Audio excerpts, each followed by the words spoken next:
মার্কিন যুক্তরাষ্ট্র বনাম ইরান, চুক্তি নয় যুদ্ধের মঞ্চ প্রস্তুত, জানিয়েছে আটলান্টিক কাউন্সিল। ইরান ও মার্কিন যুক্তরাষ্ট্রের মধ্যে উত্তেজনা এখন তুঙ্গে। 2015 সালে স্বাক্ষরিত JCPOA চুক্তি থেকে বেরিয়ে আসার পর থেকে যুক্তরাষ্ট্র ও ইরানের সম্পর্ক আরও শীতল হয়ে গেছে। ট্রাম্প প্রশাসন সর্বোচ্চ চাপ প্রয়োগের কৌশল নিয়ে ইরানকে কোণঠাসা করার চেষ্টা করলেও ইরান কখনোই মাথা নত করেনি, বরং তারা আরও শক্তিশালী হয়ে উঠেছে। বিশ্লেষকরা বলছেন চুক্তির দিন শেষ, এখন যুদ্ধের মঞ্চ প্রস্তুত হচ্ছে। যুক্তরাষ্ট্র বনাম ইরান, কে কতটা শক্তিশালী? যুক্তরাষ্ট্রের শক্তি, বিশাল সামরিক বাজেট, সর্বাধুনিক প্রযুক্তির অস্ত্র, ন্যাটো ও মধ্যপ্রাচ্যের মিত্রদের সমর্থন, বিশ্ব অর্থনীতিতে প্রভাব। ইরানের শক্তি, ভয়ঙ্কর ড্রোন ও ক্ষেপণাস্ত্র সক্ষমতা, মধ্যপ্রাচ্যে বিশাল proxy network, Islamic revolutionary guard corps IRGC, Russia ও চীনের পরোক্ষ সমর্থন। চুক্তি নয় সংঘর্ষের পথে দুই দেশ। ট্রাম্প প্রশাসন প্রকাশ্যে বলেছে যে তারা ইরানের সাথে আলোচনায় রাজি, তবে একটাই শর্ত, ইরানকে তার পারমাণবিক কার্যক্রম পুরোপুরি বন্ধ করতে হবে। কিন্তু ইরানের সর্বোচ্চ নেতা আয়াতুল্লাহ খামেনি স্পষ্ট জানিয়ে দিয়েছেন, আমরা পশ্চিমাদের বিশ্বাস করি না। তারা চায় ইরানকে লিবিয়ার মতো দুর্বল করে দিতে। ইরান কি লিবিয়া হবে? ইরানের নেতৃত্ব গাদ্দাফির ভাগ্য নিয়ে বারবার সতর্ক করেছে। 2003 সালে লিবিয়া পারমাণবিক কর্মসূচি ছেড়ে দিয়েছিল, কিন্তু শেষ পর্যন্ত গাদ্দাফিকে নির্মমভাবে হত্যা করা হয়। ইরান সেই ভুল করতে চায় না। তাহলে পরবর্তী পদক্ষেপ কি? 1. মার্কিন প্রশাসন ইরানের ওপর নিষেধাজ্ঞার চাপ আরও বাড়াবে। 2. ইরান গোপনে তার পারমাণবিক কার্যক্রম চালিয়ে যাবে। 3. দুই দেশ সরাসরি সামরিক সংঘর্ষে জড়িয়ে পড়তে পারে। বাণিজ্য যুদ্ধ শুরু। আমেরিকার বিরুদ্ধে জোট বাঁধল চীন, কানাডা ও মেক্সিকো। আমেরিকাকে পাল্টা চমক দিল চীন, কানাডা ও মেক্সিকো। বাজারে আগুন, বাড়ছে দাম। বাণিজ্য যুদ্ধের দাম চোকাতে হবে সাধারণ মানুষকে। মার্কিন প্রেসিডেন্ট ডোনাল্ড ট্রাম্প শুল্ক বসালেন চীন, কানাডা ও মেক্সিকোর পণ্যে। কিন্তু এবার কি আমেরিকা নিজেই ফাঁদে পড়ল? চীন, কানাডা ও মেক্সিকো এবার আমেরিকার পণ্যে মারাত্মক শুল্ক চাপালো। বাজারে ধাক্কা খাবে মার্কিন পণ্য, বিশ্ব বাণিজ্যে ব্যাপক প্রভাব পড়বে। আমেরিকার বিরুদ্ধে টিট ফর ট্যাট নীতি চীনের। সম্প্রতি চীনা পণ্যের ওপর অতিরিক্ত শুল্ক বসানোর ঘোষণা করেছিল আমেরিকা। পাল্টা এবার মার্কিন পণ্যের উপর শুল্ক চাপালো বেইজিং ও কানাডা। পাশাপাশি আমেরিকার উপর শুল্ক চাপানোর হুঁশিয়ারি দিয়েছে মেক্সিকো। সব মিলিয়ে আমেরিকার বিরুদ্ধে নিঃশব্দে বাণিজ্য যুদ্ধে নামল চীন, কানাডা ও মেক্সিকো। কি ঘটছে? ট্রাম্প প্রশাসন 25% পর্যন্ত শুল্ক চাপালো কানাডা ও মেক্সিকোর পণ্যে। চীনের ওপর 10 থেকে 20% পর্যন্ত বাড়ানো হলো শুল্ক। পাল্টা প্রতিশোধ নিল চীন, কানাডা ও মেক্সিকো। চীন কি করল? মার্কিন শূকরের মাংস, সোয়াবিন, গম, মুরগির মাংসের ওপর 10 থেকে 15% শুল্ক বসালো। জ্বালানি, কৃষি পণ্য, গাড়ির দাম বাড়বে।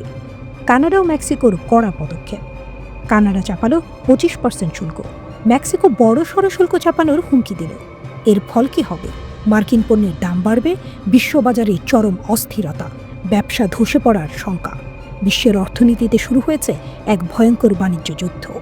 ট্রাম্প কি এবার নতুন সিদ্ধান্ত নেবেন, নাকি আরও ভয়ঙ্কর প্রতিশোধ আসছে? ইরানের পারমাণবিক বিদ্যুৎ কেন্দ্র নিয়ে চাঞ্চল্য। ইরান তার পারমাণবিক বিদ্যুৎ কেন্দ্র থেকে $8.2 বিলিয়ন আয় করেছে। গত 11 বছরে বুশেহর পারমাণবিক বিদ্যুৎ কেন্দ্র ইরানের শক্তির জগতে এক অভূতপূর্ব বিপ্লব সৃষ্টি করেছে। 2013 সালে চালু হওয়া এই কেন্দ্রটি গত 11 বছরে প্রায় 68,353 গিগাওয়াট ঘণ্টা বিদ্যুৎ উৎপাদন করেছে। এতে দেশটি প্রায় 2 মিলিয়ন বাড়ির বিদ্যুৎ চাহিদা মেটাতে সক্ষম হয়েছে। বুশেহর পারমাণবিক বিদ্যুৎ কেন্দ্র নির্মাণে খরচ হয়েছিল $4 বিলিয়ন। এই বিশাল অঙ্কের বিনিয়োগ কতটা লাভজনক হতে পারে? একে বলা যেতে পারে ইরানের শক্তির নতুন যুগের সূচনা। এটা সাফল্যের পর ইরান ঘোষণা করেছে আরও নতুন পারমাণবিক বিদ্যুৎ কেন্দ্র নির্মাণের পরিকল্পনার কথা। অর্থাৎ তারা আরও শক্তিশালী হতে চলেছে। এখানেই থেমে থাকছে না ইরান। তারা ঘোষণা করেছে যে নতুন পারমাণবিক বিদ্যুৎ কেন্দ্র তৈরি করতে ইউরেনিয়াম খনন করবে তারা। কেন? কারণ এই খনিজ সম্পদ প্রয়োজন বুশেহর এবং ভবিষ্যৎ পারমাণবিক প্ল্যান্টগুলির জন্য। তবে কিছু প্রতিবেদন বলছে এই প্রকল্পের কারণে ইরান বড় আর্থিক ক্ষতির সম্মুখীন হয়েছে। কিন্তু ইরান কি তার পথে পিছিয়ে যাবে? না, তাদের লক্ষ্য স্পষ্ট, শক্তির শীর্ষে পৌঁছানো। ইরান সরকারের পরিকল্পনা জানিয়ে দিয়েছে ইরানের পারমাণবিক শক্তি সংস্থা।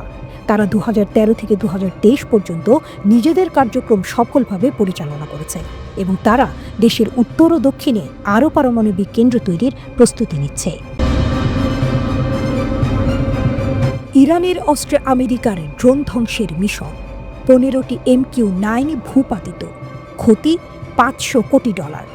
হুথিদের হাতে মার্কিনিরা লজ্জিত। ইয়েমেনের হুথি বিদ্রোহীরা আরও একটি MQ-9 রিপার ড্রোন ভূপাতিত করেছে। 2023 থেকে এখন পর্যন্ত মোট 15টি রিপার ড্রোন ধ্বংস করেছে ইয়েমেনের সশস্ত্র বাহিনী। এক একটি ড্রোনের দাম $30 মিলিয়ন। কিভাবে ইরানের সাহায্যে হুথিরা আমেরিকাকে চ্যালেঞ্জ করছে? হুথিদের হাতে ইরানি 358 মিসাইল ড্রোন শিকার করার জন্য বিশেষভাবে ডিজাইন করা হয়েছে। 100 কিলোমিটার রেঞ্জ, 10 কিলোমিটার উচ্চতা পর্যন্ত মারাত্মক। স্যাটেলাইট গাইডেড এই মিসাইল ঘোরাফেরা করে ড্রোনের অপেক্ষায়। ইরান অস্বীকার করলেও হুথিদের অস্ত্রে ইরানের টেকনোলজির ছাপ। MQ-9 রিপার, আমেরিকার অভেদ্য ড্রোনের পতন। 36 ফুট লম্বা, 66 ফুট ডানা, 24 ঘন্টা উড়তে পারে, 50,000 ফুট উচ্চতা। কিন্তু ইরানি মিসাইলের কাছে নিঃশব্দে ধ্বংস। প্রতিটি ড্রোনে 14টি মিসাইল, তবু হুথিরা বারবার জিতেছে। প্রতিটি ড্রোন ধ্বংসের ভিডিও ভাইরাল। ধ্বংসাবশেষ দেখিয়ে হুথিরা বানায় বিজয়ের নাচ। মার্কিনী কর্মকর্তারা কখনো বলেন টেকনিক্যাল ফেইলিউর, কখনো বা চুপ। কিন্তু বিশ্ব জানে ইরান হুথি জোটের শক্তি। ইসরায়েল হামাস যুদ্ধের শ্যাডো ব্যাটল। গাজায় ফিলিস্তিনিদের সমর্থনে হুথিদের হামলা। ইয়েমেন থেকে লোহিত সাগরে মার্কিন জাহাজ লক্ষ্যবস্তু। ইরানের পরোক্ষ যুদ্ধের কৌশল। আমেরিকা এখন কোণঠাসা। হামলা বাড়ালে ইরানের সাথে সরাসরি সংঘাত। আমেরিকার টেক সুপেরিয়রিটি মিথ্যা প্রমাণিত। প্রতি ড্রোন পতনে হুথিদের মর্যাদা বাড়ে। ইরান দেখায় আমেরিকাকে হারানো যায়। 50,000 ফুটেও নিরাপদ নয় ড্রোন। ভবিষ্যতে কি আমেরিকা ড্রোন ব্যবহার কমাবে? অ্যান্টার্কটিকার গলা বরফ, বিপদে মহাসাগরীয় স্রোত। বিশ্বের সবচেয়ে শক্তিশালী সমুদ্র স্রোত দুর্বল হয়ে যাচ্ছে। এর ফলে বাড়বে সমুদ্র পৃষ্ঠের উচ্চতা, প্রভাব পড়বে জলবায়ুতে, বাড়বে বৈশ্বিক উষ্ণতা। বিশ্বের অন্যতম শক্তিশালী সমুদ্র স্রোত অ্যান্টার্কটিক সার্কামপোলার কারেন্ট ACC ধীর হয়ে যাচ্ছে। গবেষকদের মতে এর পেছনে দায়ী অ্যান্টার্কটিকার গলে যাওয়া বিশাল বরফের চাদর। বরফ গলার ফলে বিপুল পরিমাণ মিঠা পানি মিশছে মহাসাগরে। এতে বদলে যাচ্ছে সমুদ্রের লবণাক্ততা ও ঘনত্ব। ফলে দুর্বল হয়ে পড়বে স্রোতের গতি। কিন্তু এর ফল কি হতে পারে? সমুদ্রপৃষ্ঠ উঁচু হয়ে ভয়াবহ বন্যার ঝুঁকি বাড়বে। বিশ্বব্যাপী জলবায়ুর চরম পরিবর্তন ঘটবে। সমুদ্রের কার্বন শোষণের ক্ষমতা কমবে, যা উষ্ণতা আরও বাড়িয়ে তুলবে। বিশেষজ্ঞদের মতে এই স্রোত বিশ্বের বিভিন্ন মহাসাগরের মধ্যে সংযোগ তৈরি করে, তাপ ও পুষ্টি পরিবহন করে এবং পরিবেশের ভারসাম্য বজায় রাখে। কিন্তু এখন তা ভেঙে পড়ছে। গবেষণা বলছে 2050 সালের মধ্যে এই স্রোতের গতি 20% কমে যেতে পারে। বিজ্ঞানীরা সুপার কম্পিউটার দিয়ে হিসাব করে দেখেছেন, যদি কার্বন নিঃসরণ কমানো না যায় তাহলে এই ধীরগতি আরও ভয়াবহ রূপ নেবে। এটি শুধু সমুদ্র নয়, সমগ্র পৃথিবীর বাস্তুতন্ত্রকে বিপদে ফেলতে পারে। সমাধান, কার্বন নিঃসরণ কমাতে হবে, পরিবেশ সংরক্ষণে পদক্ষেপ নিতে হবে। না হলে এক ভয়ঙ্কর ভবিষ্যতের জন্য তৈরি থাকুন।